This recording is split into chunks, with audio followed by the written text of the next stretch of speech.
Netizen yang budiman.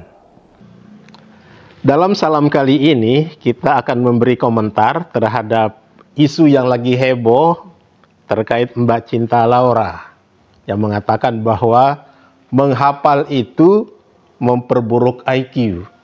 Lebih spesifik lagi, Mbak Cinta Laura mengatakan bahwa menghafal Al-Quran itu menurunkan IQ.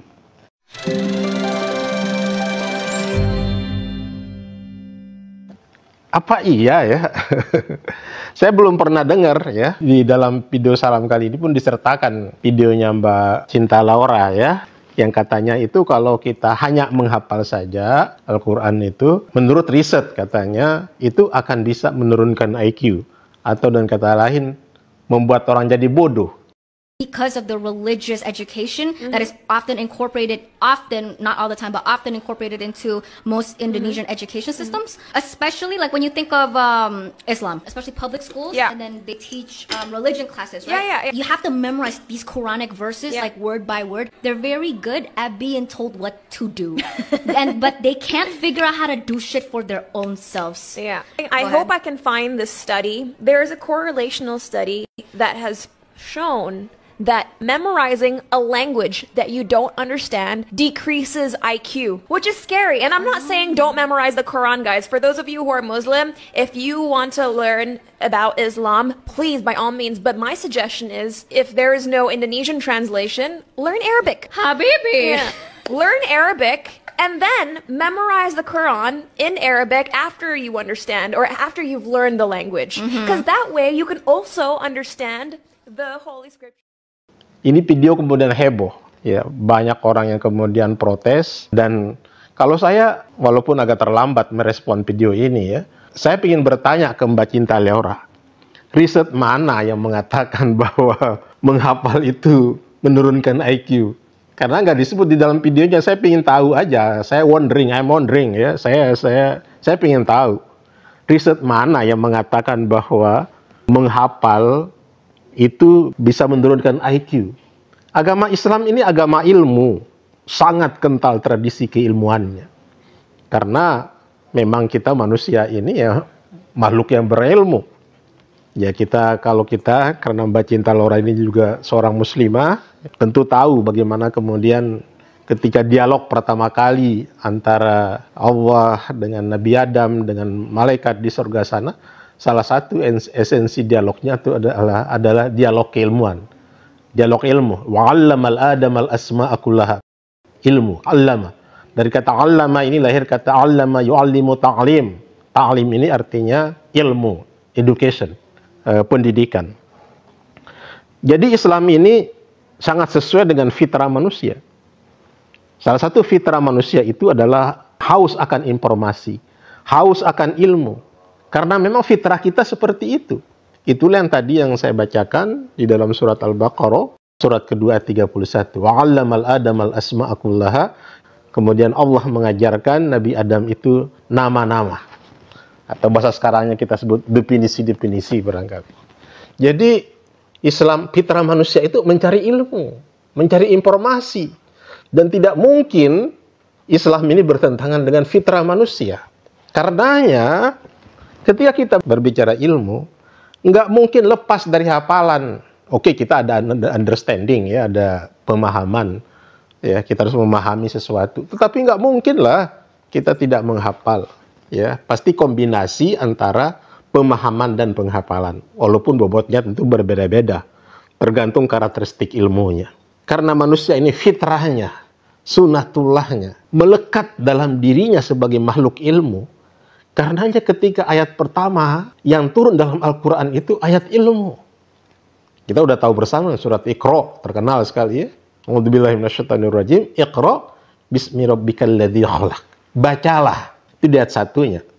Kemudian di ayat keempatnya, alladzi 'allama bil qalam. Allah yang telah mengajarkan manusia dengan qalam, dengan pena, dengan writing, dengan penulisan. Lagi-lagi ini dipakai kata ilmu. Allama yu'allimu ta'lim.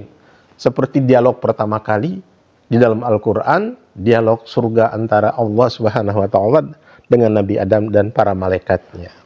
Jadi nggak mungkin Islam itu mengabaikan ilmu.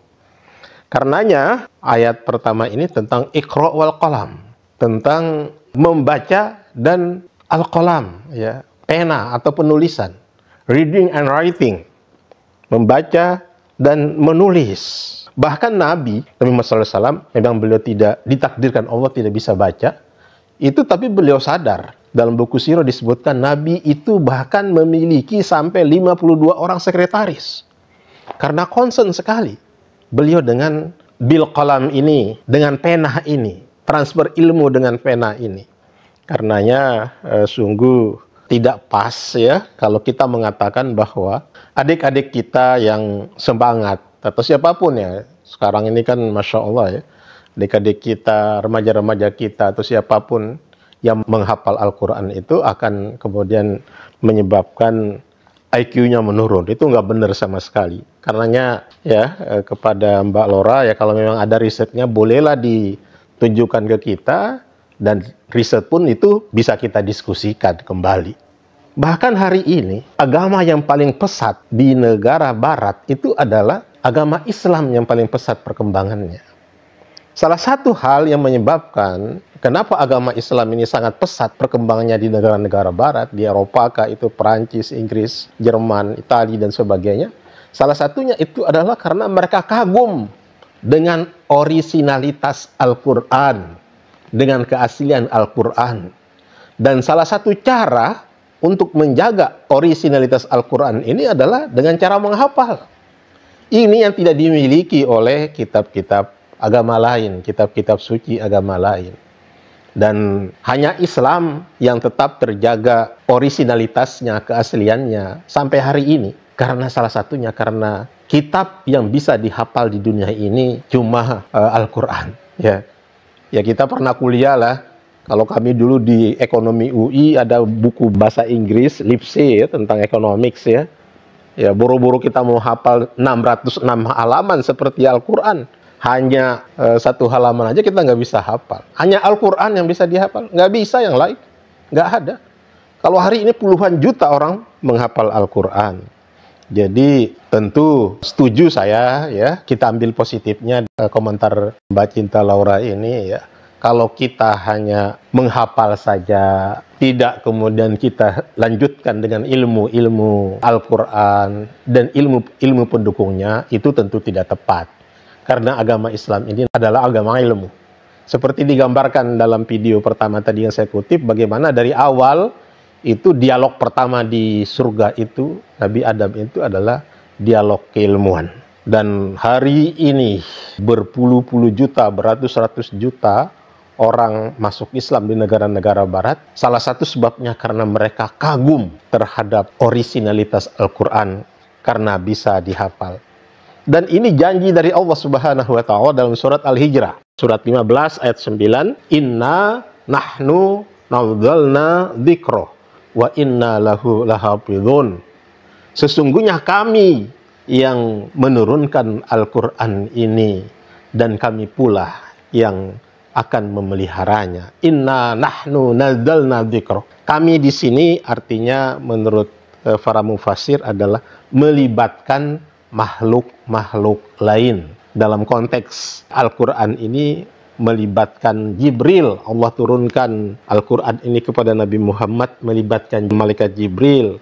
Kemudian setelah Rasulullah menerimanya, beliau diktekan kepada sahabat-sahabatnya, penulis-penulis Al-Quran, yang dalam satu sejarah hidup Nabi Muhammad SAW disebutkan Rasulullah itu punya 52 sekretaris dengan bidang-bidang yang berbeda. Salah satu bidang yang utamanya itu adalah penulis-penulis Al-Quran. Artinya apa? Dari Nabi kepada penulis-penulis Al-Quran, kepada sahabat-sahabat, dan seterusnya. Dan ini dalam istilah Al-Quran disebut sebagai mutawatir.